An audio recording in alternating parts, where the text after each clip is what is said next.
పరిశుద్ధమైన దేవుని వాక్యంలోంచి కొన్ని విషయాలు ఈరోజు చూద్దాం. Overcoming life challenges. జీవితంలో ఎదురయ్యేటువంటి ప్రతి సమస్యని లేదా ప్రతి సవాల్ అనొచ్చు, ఛాలెంజెస్, ప్రతి ఒత్తిడిని కూడా మనం ఎలా ఎదుర్కోవాలి. ప్రతి ఒక్కరూ కూడా ఈ జీవిత గమనంలో ముందుకెళ్తున్నప్పుడు ఏదో ఒక ఒత్తిడి లోనవుతూనే ఉంటారు. పెద్దవారు మొదలుకొని చిన్నవారి వరకు కూడా, చిన్న కుటుంబాలు మొదలుకొని పెద్ద కుటుంబాలు, ఏకాంగులు మొదలుకొని సంసారుల వరకు, వృద్ధులు మొదలుకొని యవ్వనుల వరకు, పురుషులు స్త్రీలు, ప్రతి ఒక్కరూ వారి జీవితాల్లో కొన్ని సమయాల్లో ఏదో ఒక ఒత్తిడికి లోనవుతూ ఉంటారు. ఆ ఒత్తిడిని మనం దేవుని యొక్క సహాయంతో ఎదుర్కోవచ్చు, జయించవచ్చు అని పరిశుద్ధమైన జీవ గ్రంథం స్పష్టంగా తెలియజేస్తుంది. నీ జీవితంలో ఎదురయ్యే ఒత్తిడిని జయించడానికి మొదటిగా నువ్వు చేయవలసింది లుక్ అన్ టు జీసస్.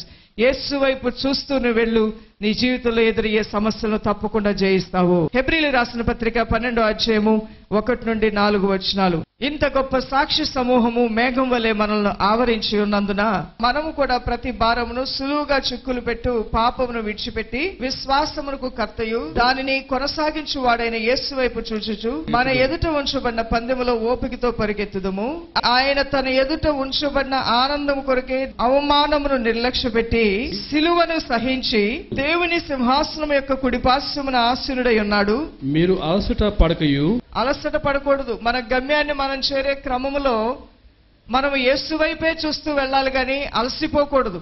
దేవుడు కూడా తన గమ్యాన్ని తను చేరే క్రమములో అవమానాన్ని, నిందని నిర్లక్ష్య పెట్టి సిలువను భరించి సింహాసనాసీనుడయ్యాడు. ఈరోజు నువ్వు శ్రమల్ని, ఇబ్బందుల్ని సహించుకొని దేవుణ్ణి ఆధారం చేసుకుని ముందుకు వెళ్తే నీకు కూడా దేవుడు సింహాసనమే పెట్టాడు. శోధింపబడిన తరువాత ఎలా మారుతామనుంది వాక్యం. సువర్ణ వలె. ప్రభు నమ్మిన బిడ్డలకి శ్రమలు వస్తున్నాయంటే దేవునికి స్తోత్రం. ఆ తర్వాత బంగారం నీ కోసం యేసయ్య దాచిపెట్టించాడు. నువ్వు ఇప్పుడు ఏడుస్తున్నావంటే దేవునికి స్తోత్రం. ఒక రోజు నవ్వే రోజు రాబోతుంది. ఈ రోజు నువ్వు కృంగిపోతున్నావంటే దేవునికి స్తోత్రం. ఒక రోజున నువ్వు బలవంతురాలుగా దేవుని సన్నిధిలో లేవనెత్తబడే మంచి శుభదన నీ కొరకు ఎదురు చూస్తుంది. కొన్ని ఇబ్బందులు మన జీవితంలో వచ్చినా, కొన్ని శ్రమలు వచ్చినా, మన కృంగుదల వచ్చినప్పుడు ఆ కృంగుదలలో మరెక్కువగా ప్రభు సన్నిధి వైపు మనం చూస్తూ వెళ్ళాలి. అందువల్లనే ఇబ్బందులు అనేవి, ఒత్తిళ్లు అనేవి జీవితంలో ఎదురైనప్పుడు ఎవరి వైపు చూడాలి? నీవు యేసు వైపు చూడాలి. యేసు వైపు చూస్తూ వెళ్ళినప్పుడు నువ్వు ఏడిస్తే దేవునికి జాలి ఎక్కువ అవుతూ ఉంటుంది. నువ్వు శ్రమల ద్వారా కొట్టబడుతున్నప్పుడు ఆహా నా బిడ్డ ఎన్ని శ్రమలు గుండా వెళ్తున్నదని యోబు భక్తుడికి శ్రమల తర్వాత 2 దీవెనలు ఇచ్చినట్లుగా నీ శ్రమల తర్వాత నీకు 2 దీవెనలు ఉన్నాయి. దేవుని బిడ్డ, నాకు కొన్ని ఇబ్బందులు ఉన్నాయన్నవారు నిజమే, మీకు లేవని నేను అంటలేదు. కానీ ఒక విషయం జ్ఞాపకం ఉంచుకోండి, ఈ శ్రమల తర్వాత దేవుడు మీకు 2 దీవెన ఇవ్వబోతూ ఉన్నాడు. శ్రమలు వచ్చాయని నువ్వు దేవుడిని విడిచిపెట్టలా, శ్రమలు వచ్చాయని ఆదివారం ఆరాధనలు మానేలా, శ్రమలు అధికమయ్యే కొలది నీ దేవునితో పోరాటం మరెక్కువ చేస్తున్నావు. అదే నీకు ఒక శుభ ప్రారంభంగా రాబోతూ ఉన్నది.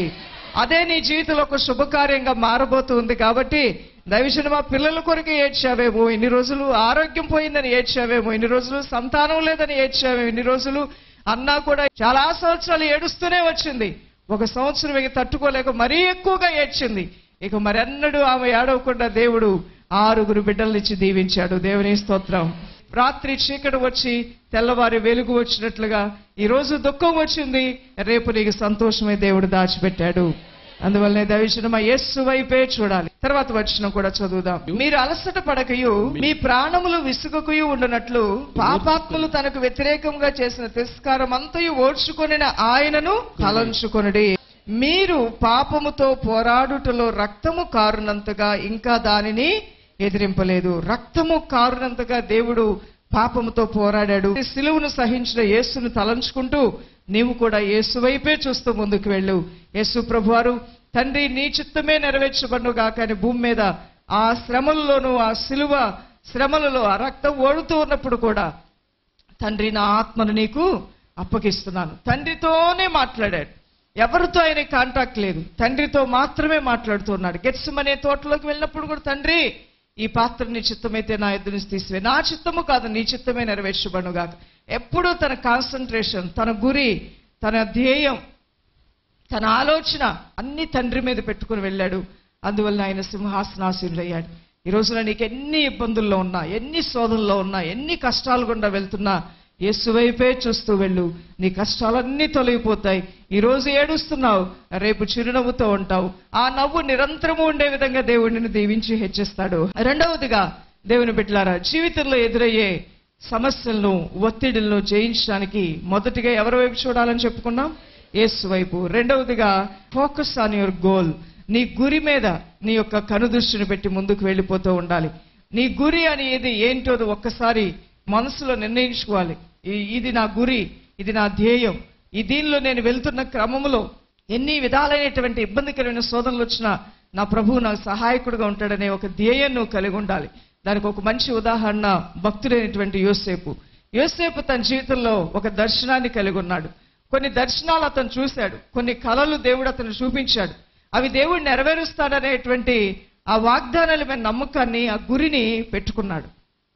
ఆ గురిలో ముందుకు సాగిపోతున్నప్పుడు మార్గమధ్యలో ఎన్నో విధాలైన ఇబ్బందులు ఎదురయ్యాయి. ఇంట్లోంచి పంపివేయబడ్డాడు బలాత్కారంగా, అసూయపడే తన సహోదరుల వలన. ఆ తర్వాత వేరే దేశానికి వెళ్ళాడు, జైల్లో వేయబడ్డాడు. ఆ తర్వాత ఎవరింట్లోనూ పనివాడిగా జాయిన్ అయ్యాడు. అక్కడ అనేకమైన నిందలు అనుభవించాడు. ఒక స్త్రీ అతని మీద అనేక నిందలు మోపటం వలన జైల్లో వేయబడ్డాడు. ఎక్కడికి వెళ్ళిన అవమానాలు, నిందలు. అయినప్పటికీ యోసేపు హృదయంలో ఒక కృత నిశ్చయిత ఏంటంటే, ఏ దర్శనమైతే దేవుడు నాకు ఇచ్చాడో ఆ దర్శనం నా పట్ల నెరవేరబోతుంది.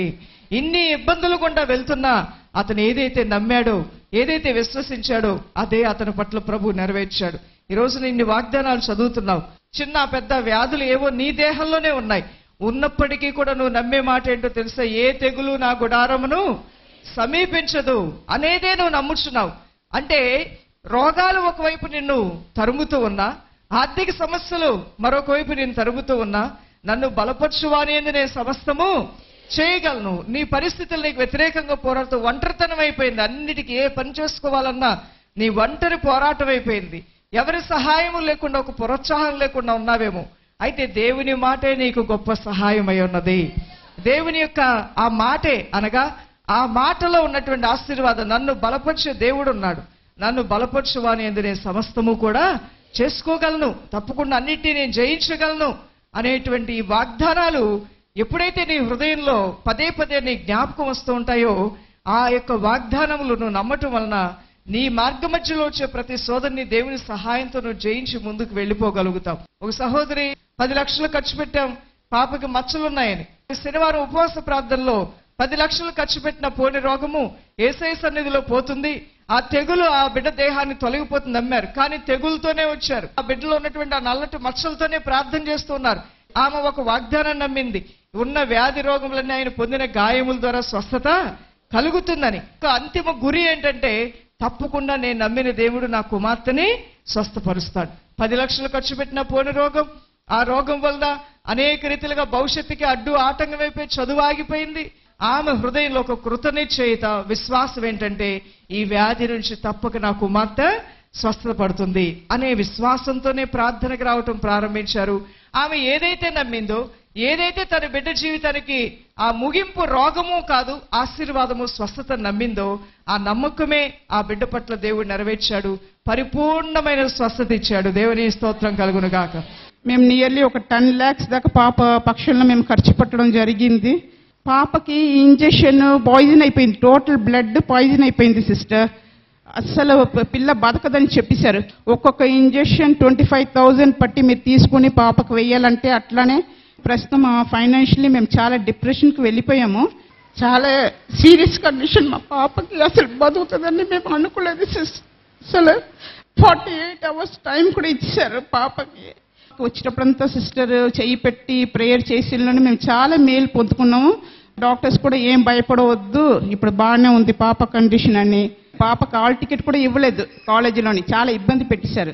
ఏడ్చుకుని వచ్చి సిస్టర్ దగ్గర ప్రేయర్ చేయించుకుంది. తను చేసుకున్నప్పుడు సిస్టర్ ఒక మాట అన్నారు, ఖచ్చితంగా నీకు హాల్ టికెట్ ఇస్తారమ్మా, నీ సర్టిఫికెట్ కూడా వస్తుంది అన్నారు. ఈరోజు మేము ఈ సర్టిఫికెట్ తీసుకున్నాం సిస్టర్, ఇంటర్మీడియట్ది. ఈరోజు నువ్వేం నమ్ముచున్నావు నా సహోదరుడా?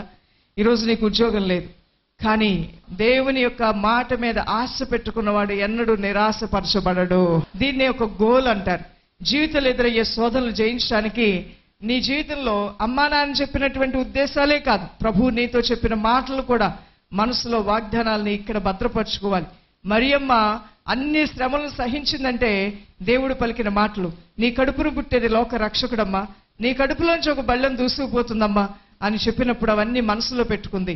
ఆ క్రమంలో ఎన్ని జరుగుతున్నా ఆ దేవుని యొక్క దూత మాట్లాడిన మాటలే జ్ఞాపకం పెట్టుకొని అన్నిటినీ సహించి అన్నిటినీ ఓర్చుకొని దైవ కార్యానికి పూర్తిగా సహకరించింది ఆ తల్లి. అందువల్ల దైవజనమా, ఈ రోజున మీ చివరి గమ్యం ఏంటి, చివరి గోల్ ఏంటి? ఈ రోజున ఏం జరుగుతుందనేది కాదు ప్రాముఖ్యం.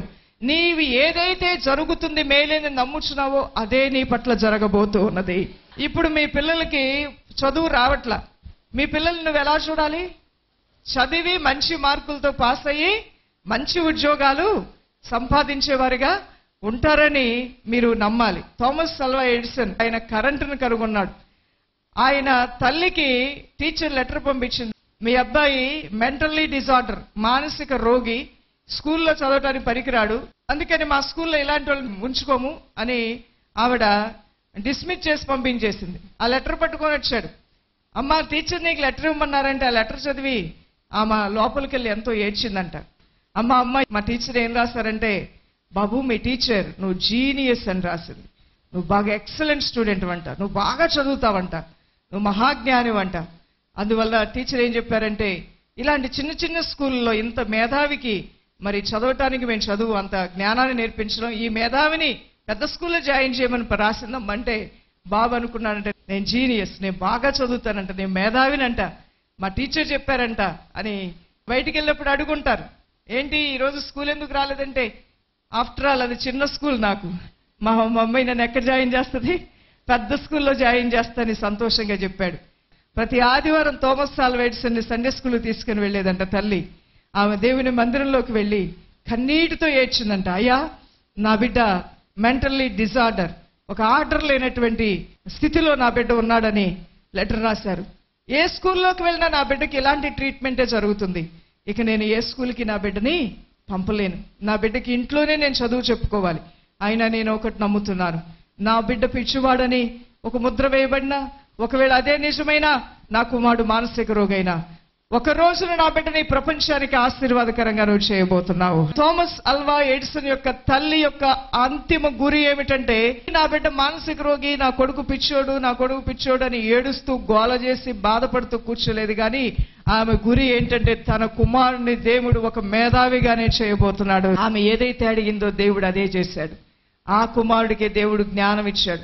ఏ స్కూల్కి వెళ్ళకపోయినా దేవుని బడిలో బుద్ధి వివేక జ్ఞానములు ఎదగటానికి ఆ తల్లి కన్నీటి ప్రార్థనలే ఆధారమయ్యాయి.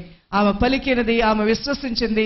తన కుమారుడిని ఆఖరిగా ఒక పిచ్చివాడిగా కాదు కానీ ఒక మేధావిగా చూడాలనుకుంది.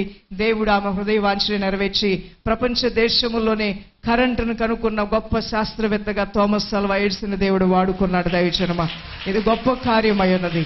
అగస్టిన్ తల్లి మౌనిక దగ్గరకు వచ్చి అందరూ అనేవాళ్ళు, నీ కొడుకు పాడైపోయాడు, వాడు ఆడపిల్లలతో తిరుగుతున్నాడు, తాగుబోతాడయ్యాడు, క్లబ్బుల్లో ఉన్నాడు, వాడు డ్యాన్సులు వేస్తున్నాడు. అయితే ఆవిడ పాడైపోయిన ఆ కొడుకు స్థితి తెలిసినప్పుడు, తన చెయ్యి దాటిపోయిన తన కొడుకు, అమ్మ మాట విన్నటువంటి ఆ కొడుకును గుర్చి యేసయ్య సన్నిధిలో మొరపెట్టింది. మౌనిక అగస్టిన్ తల్లి అంతిమ గురేంటో తెలుసా? తన కొడుకు ఆడి పాడి పాడైపోయి చచ్చిపోతాడు, నరకానికి వెళ్ళిపోతాడని ఆమె నమ్మలేదు. కానీ ఆమె గోల్ ఒకటి పెట్టుకుంది, ఈ యొక్క పాపి అయిన అగస్టిన్ పరిశుద్ధుడైన అగస్టిన్గా మారిపోవాలి యేసు నామములో. ఆమె పరిశుద్ధుడైన అగస్టిన్గా మార్చి భక్తుడిగా మార్చు ప్రభువా. అయ్యా, తన జీవితం నీకు ఉపయోగపడాలి, అందరికీ ఉపయోగపడే ఆ జీవితం నా కుమారుడికి ఇవ్వయ్యా. అందరూ అంటున్నారు, ఇంకేంటి నీ కొడుకు జీవితం పాడైపోయింది. పాడైపోయిన కొడుకు పాడైపోయాడని ఆవిడ అనలేదు, కానీ బాగు చేసే దేవుని దగ్గరికి వెళ్ళి మొరపెట్టింది. పగిలిన కుండను కూడా కుమ్మరి అతికినట్లుగా ఆ పగిలిపోయిన జీవితాన్ని దేవుడు మార్చాడు. అతనిలో ఉన్న రోత పాత జీవితానికి సమాధి చేశాడు. ఈ యొక్క పాపి అయిన అగస్టిన్ని దేవుడు పరిశుద్ధుడైన అగస్టిన్గా మార్చి దేవుని పరిచయంలో గొప్ప సేవకుడుగా వాడుకున్నాడు. ఇప్పుడు ఎవరు గెలిచారు? పాపము గెలిచిందా? దేవుని యొక్క ప్రార్థనా శక్తి ద్వారా దేవుని యొక్క వాక్యాన్ని నమ్మిన భక్తులు గెలిచారా? విశ్వాసం గెలిచింది, అవిశ్వాసం ఓడిపోయింది. పరిశుద్ధత గెలిచింది, పాపం ఓడిపోయింది. భక్తి గెలిచింది, భక్తిహీనత ఓడిపోయింది. ఈరోజు నీ హృదయంలో ఏముందో అదే రేపు నీ జీవితంలో జరగబోతుంది. నీ స్థితిగతులు ఏ విధంగా ఉన్నా రేపు అనే దానికి ఒక గురి పెట్టుకో దేవుని బిడ్డ. ఆ గురి, ఆ గమ్యాన్ని చేర్చడానికి దర్శనం కలిగిన వారిని దేవుడు తన రెక్కల మీద మోసుకుంటూ తీసుకుని వెళ్తాడు. ఏ దర్శనము, ఏ గురి లేని వారిని ఎక్కడ గొంగలు అక్కడే అన్నట్లుగా ఉంటారు. నీలో ఒక గురి, ఒక గమ్యం, ఒక ధ్యేయం.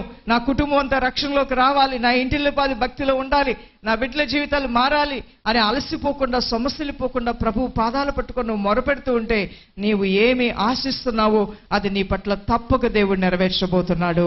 దైవజనమా, రెండవదిగా నీ జీవితంలో ఎదురయ్యే ప్రతి శోధనని, ప్రతి ఒత్తిడిని ఎదుర్కోవటానికి ఒక గురి కలిగినటువంటి జీవితం నువ్వు కలిగి ఉండు.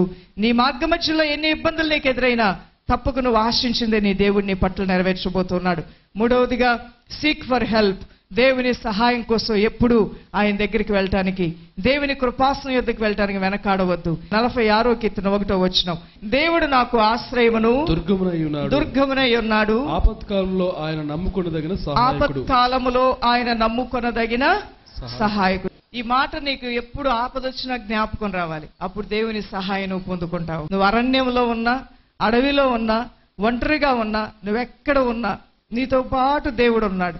ఆయన నీకెప్పుడూ సహాయంగా ఉంటాడు. 4 గోడల మధ్యలో నువ్వు కూర్చుని ఏడుస్తున్నా ఆయన నీ ఆపదలన్నిటి నుంచి తప్పించి నీకు సహాయం చేస్తాడు. ఈ రోజు నీ దేవుడు నీ పిల్లల తరాలని దీవిస్తానంటున్నారు. ఒక్కసారి ఆయన నిన్ను దీవిస్తే ఆ దీవెన నీ జీవిత కాలమంతులు ఎన్నటెన్నటికీ తోడుగానే ఉండబోతుంది. దేవునికి మహిమ కలుగును గాక. ఈ పరిశుద్ధ వాక్కులు పరిశుద్ధాత్ముడు మీ హృదయాల్లో స్థిరపరచును గాక. ఆమేన్. ప్రార్థన చేద్దామా? నిన్ను చూస్తున్న దేవుడు నీ శ్రమ నుంచి నిన్ను ఆదుకోవడానికి దిగొస్తాడు. వ్యాపారంలో అభివృద్ధి లేదా? ఎన్ని వ్యాపారాలు చేసినా శత్రువులు ఎక్కువైపోతున్నారా? కష్టాలు ఎక్కువైపోతున్నాయా? రోగాలు ఎక్కువైపోతున్నాయా? నిన్ను చూస్తున్న దేవుడు ఒక ఆయన ఉన్నాడు. దిగి వచ్చాడు నీ మధ్యలోనికి. ఆయన మంచి దేశంలోకి నేను తీసుకెళ్తాడు. పాలుతోళ్ళు ప్రవహించే దేశంలోకి నేను తీసుకుని వెళ్తాడు. క్షేమకరమైన స్థితిలో నేను స్థిరపరుస్తాడు. దౌర్భాగ్య స్థితిని, దీనస్థితిని ఆయన తీసుకురాస్తాడు. దేవుని బిడ్డలారా, నీ అపజయాలని జయాలుగా మార్చివేస్తాడు. అద్భుతమైన కార్యాలు ఆయన చేస్తారని నీతో వాగ్దానం చేస్తున్నాడు. నీ భక్తి, నీ శ్రమ, నీ ఉపవాసం, నీ ప్రార్థన, నీ సమర్పణ, నీ పరిశుద్ధత, నీ యథార్థత దేవుడు చూస్తూనే ఉన్నాడు. నిన్ను కూర్చిన సాక్షి ఎవ్వరూ ఆయన చెప్పనవసరం లేదు. నీ పరిశుద్ధ ఆత్మను ప్రతి ఒక్కరిలో ఉంచండి అయ్యా. బలపరిచి నడిపించమని సర్వోన్నతమైన దేవుడి క్రీస్తు నామములో ప్రార్థించి వేడుకొంచున్నాం మా ప్రియ తండ్రి. ఆమేన్.